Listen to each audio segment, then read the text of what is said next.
Yon, good day sa inyo. Papakita ko pala sa inyo yung bagong drop natin na Baiting Ape X Cross. So, solid yung quality nito, pang PSG o pang regalo pwede.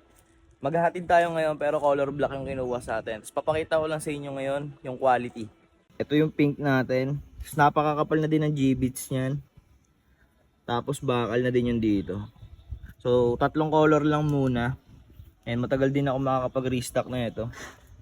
1199 lang sa akin yung price na ito. So, wholesale o retail pwede din. Ganito mo yung makukuha sa akin to. Napakabisa. Tapos atidan natin ngayon syempre. Ano na tol? Check na. Ito pare. Tingnan nyo yan ha, tingnan nyo yan. Tama na.